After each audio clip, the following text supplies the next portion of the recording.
মানে হাইতির বিপক্ষে ব্রাজিল কিন্তু 3 বার মুখোমুখি হয়েছে এবং 3 বারে কিন্তু 17 গোল দিয়েছে ব্রাজিল। তার মানে আমরা বুঝতে পারছি যে আসলে ব্রাজিল একটা ভালো অবস্থানে আছে। কাল সকালে ব্রাজিল বনাম হাইতির খেলা উপলক্ষে এনটিভির বিশেষ আয়োজন, খেলা নিয়ে যে আলোচনা। আজকে আমাদের অতিথি হিসাবে আছেন ব্রাজিলের এক সমর্থক, তার সাথে কথা বলবো যে কালকে ব্রাজিলের যে সকালের ম্যাচটা, এখানে আসলে নেইমার খেলবে কিনা। আসলে আপনারা জানেন যে নেইমার কিন্তু দীর্ঘদিন ধরেই আপনার চোটে ভুগছে। আপনার সম্প্রতি কয়েকটা নিউজও আপনি দেখেছেন যে নেইমার কিন্তু চোট কাটিয়ে উঠছে আর কি, এখনো পুরোপুরি ফিট হয়নি। অনুশীলনে ফিরেছে, দলের সাথে খুনসুটি করেছে, অনুশীলন করেছে, হ্যাঁ, কিন্তু পুরোপুরি ফিট হয়নি। তো সেদিক বিবেচনা করে বলা যায় যে আসলে আমরা এখনো পর্যন্ত নেইমারকে পাবো না। তবে প্রথম পর্ব না পেলেও আমরা ইনশাল্লাহ আশাবাদী যে দ্বিতীয় পর্ব থেকে নেইমার কন্টিনিউ করবে। হাইতির বিপক্ষে ফলাফল কি হতে পারে আপনার মনে হচ্ছে? অ্যাকচুয়ালি হাইতির বিপক্ষে ফলাফলটা আমরা মনে হয় সবাই বুঝে গেছি অলরেডি, কারণ এখানে না বোঝার কিছু নেই। কারণ যদি অতীতটাও আমরা দেখি, হাইতির বিপক্ষে কিন্তু ব্রাজিলের কিন্তু আপনার অতীত ইতিহাসটা কিন্তু চমৎকার। মানে যেখানে হাইতির বিপক্ষে ব্রাজিল কিন্তু 3 বার মুখোমুখি হয়েছে এবং 3 বারে কিন্তু 17 গোল দিয়েছে ব্রাজিল। তার মানে আমরা বুঝতে পারছি যে আসলে ব্রাজিল একটা ভালো অবস্থানে আছে। আর তাছাড়া 2016 সালের ম্যাচটার কথা চিন্তা করেন, যেখানে ব্রাজিলদেরকে 7 আপ বলা হয়। 2016 সালে কিন্তু এই হাইতিকে কিন্তু 7 আপ খাইয়েছিল আপনার ব্রাজিল। তো আমরা সুখস্মৃতি নিয়েই মাঠে নামতে পারি। যদিও হাইতির কাছে এর আগের ম্যাচগুলো ভালো খেলেছে ব্রাজিল, কিন্তু এই বিশ্বকাপে কিন্তু যারা ভালো দল তাদের সাথেও কিন্তু একটু নর্মাল দল যারা খেলছে, এবার কিন্তু হাড্ডাহাড্ডি লড়াই হচ্ছে। সেই ক্ষেত্রে গত ম্যাচে যদি বলে মরক্কোর সাথে, হ্যাঁ মরক্কো ভালো দল, সেই জায়গায় যদি ব্রাজিল ড্র করে, হাইতির কাছেও কি ড্র করার সম্ভাবনা আছে কিনা? কারণ অন্যদের যদি আমরা ফলো করি সেই ক্ষেত্রে মানে বিশ্বকাপে যারা খেলে বা যারা আসে তাদের কাউকে কিন্তু আপনি দুর্বল ভাবতে পারেন না। কারণ আপনি যদি এটা ভাবেন যে ওই হাইতি কিন্তু এখন 85 নাম্বার র্যাঙ্কিং এ, ব্রাজিল সেখানে 5 নাম্বার র্যাঙ্কিং এ। এখন 85 নাম্বার র্যাঙ্কিং মানে হাইতি দুর্বল না, সে খেলেই এখানে আসছে। তার মানে আপনি তাকে বলতে পারেন না সে দুর্বল টিম। তবে প্রথম ম্যাচটা সবসময় আপনার একটু শ্বাসরুদ্ধকর হয়, সবারই একটা মানে টিকে থাকার একটা প্রবণতা সবার মাঝে থাকে, যে কারণে ব্রাজিলের ওই ফলাফলটা একটু ডিফারেন্ট ছিল। তবে আমাদের মাঝে কিন্তু একজন বিখ্যাত কোচ আছে, আনচেলস্তি আছে। সে বিশ্ববিখ্যাত কোচ, তার রণকৌশল আপনি বুঝতে পারবেন না। সে জানে যে কিভাবে কামব্যাক করতে হয়। তো আমি বিশ্বাস করি যে এই যে কনফিডেন্স আনচেলস্তি দিচ্ছে বা যে অনুপ্রেরণা দিচ্ছে, আমার বিশ্বাস যে মিনিমাম কমপক্ষে হলেও 3-0 তো মাস্ট হোপফুল। আর্জেন্টিনার যারা ভক্তরা আছে তারা বিভিন্ন সময় বিভিন্ন কিছু মনে করছে। আসলে মনে মনে তারা কি ভাবছে আপনার মনে হয়? প্রতিপক্ষরা তো সবসময় ঘায়েল করার চেষ্টা করবেই।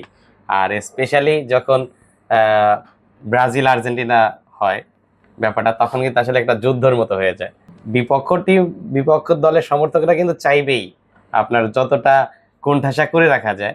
তো তারা হয়তোবা ওই হাইতিকে সাপোর্ট দিয়ে ব্রাজিলদেরকে চেষ্টা করে কোণঠাসা করে রাখার, কিন্তু দিন শেষে খেলাই জিতবে, অরিজিনালি মাঠের খেলাটাই জিতবে। তো আমি আমার বিপক্ষ দলের যে সমর্থকরা তাদের উদ্দেশ্যে বলছি যে আমাদেরকে যতই 7 আপ খাও না কেন, আমরা হাই স্পিড খেয়েই মাঠে নামবো।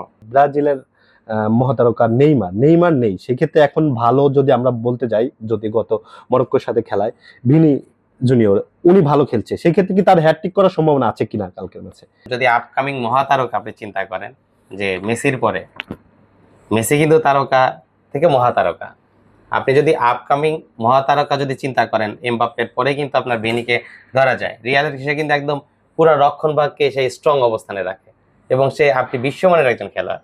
তো ভিনি হ্যাটট্রিক করলেও অবাক হওয়ার কিছু নেই। ভিনি আক্রমণ ভাগের কিন্তু একদম অবিচ্ছেদ্য অংশ, রিয়াল মাদ্রিদ থেকে সে কিন্তু একদম আগলে রাখে আপনার। তো আমি যদি বলি যে ভিনি হ্যাটট্রিক করে বা হ্যাটট্রিক করবে, এখানে অবাক হওয়ার কিছু নেই, কারণ তার ওই ক্যাপাবিলিটি আছে। এবং আপনি প্রথম ম্যাচের গোলটা আপনি দেখেন যে দুর্দান্ত গোল। আমি যদি বিশ্লেষণ করি বা বিশ্ব মিডিয়া বিশ্লেষণ করলেও বলবে যে এটা বিশ্বকাপের অনবদ্য একটা চমৎকার শটের গোল ছিল। তো ভিনি মানেই ভিনি। তো আমরা ব্রাজিলরা তাকে আপকামিং মহাতারকা হিসেবে কল্পনা করে আমরা বলতেই পারি সে হ্যাটট্রিক করতেই করতেই পারে। পারে। আগামীকালের যে ম্যাচটা হবে সেখানে আসলে সমীকরণ কি হতে পারে, যে ব্রাজিল কি কামব্যাক করতে পারবে? প্রথম ম্যাচটা যেহেতু ড্র হয়েছে আপনার, তো ব্রাজিল কখনোই চাইবে না দ্বিতীয় ম্যাচটা ড্র হোক, কারণ দ্বিতীয় ম্যাচ ড্র হলে ওরা কিন্তু আপনার সমীকরণের দিক দিয়ে একদম চাপে পড়ে যাবে। তো আর যেহেতু আমাদের কোচের রক্ষণ রণকৌশল আছে, আমাদের কোচের যেহেতু রণকৌশল আছে, আর ব্রাজিলেরও কামব্যাক করার অনেক ক্ষমতা আছে, সেখানে শুধু ভিনিকে আমরা আহ, যে হাইলাইট করতেছি এমন না, ব্রাজিলের কিন্তু প্রত্যেকটা ডিপার্টমেন্ট কিন্তু আপনার স্ট্রং আছে। এবং যেমন এই মরক্কো ম্যাচে যাদেরকে যারা দুর্বল করেছে, এবং আমার মনে হয় যে কোচ হয়তোবা সেরকম দুই একজন দুর্বলকে চেঞ্জ করে ফেলতে পারে এবং নতুনদেরকে জায়গা দিতে পারে। দিতে পারে। তো আর তাছাড়া বিশ্বের বিভিন্ন ক্লাবে কিন্তু অনবদ্য ভূমিকা রাখছে বা অভিজ্ঞ খেলোয়াড়রা কিন্তু আপনার ব্রাজিল টিমে আছে। তো আসলে ড্র আমরা এখন ভাবছি না, এখন আমাদের একটা কথাই, জয় ছিনিয়ে আনতে হবে, এবং শুধু জয় না, বড় ব্যবধানের জয়টা কিন্তু ইমরান ছিনিয়ে আনতে হবে। এবং আমরা যারা ব্রাজিলিয়ান, আমরা এটাই আশা করি যে আগামীকাল, আমার তো মনে হয় 3-0 আমি মনে হয় কম বলেছি, মোর দেন, এবং আগামীকাল আমরা অবশ্যই আরো মোর দেন ম্যাচে মানে আর মোর দেন গোলে আমরা জয়লাভ করবো আশা করি। কাল যে খেলা হচ্ছে সেই খেলার পক্ষে থেকে আপনি কি বলতে চান যারা ব্রাজিল সমর্থক আছে? আসলে কি মেসেজ দিতে আমি চাচ্ছেন? ব্রাজিলিয়ান সম্পর্কে বা ব্রাজিল সমর্থকদের সম্পর্কে একটা কথাই বলবো, বা আমি বলে থাকি, আমি আমার জায়গা থেকে বলছি, আমি তো কট্টর ব্রাজিল। ব্রাজিল যারা করে তারা কিন্তু ওই কয় ম্যাচ হারলো, কয়টা বিশ্বকাপ পেলো না, বা কয়টা হারলো, সেই বাপদাদার আমলের বিশ্বকাপ, এইগুলো মনে করে কিন্তু ব্রাজিলের সমর্থন করে না। আর ব্রাজিলের ফুটবল মানে হচ্ছে একটা শিল্প। আপনি আর্জেন্টাইন ফ্যানদেরকেও জিজ্ঞেস করেন, তারা নিজেরাও কখনো কল্পনা করে না যে ব্রাজিল ব্যতীত বিশ্বকাপ হবে। বিশ্বকাপে ব্রাজিল থাকবে। আপনার ব্রাজিল মানে হচ্ছে অন্যতম সুন্দর একটা ফুটবল।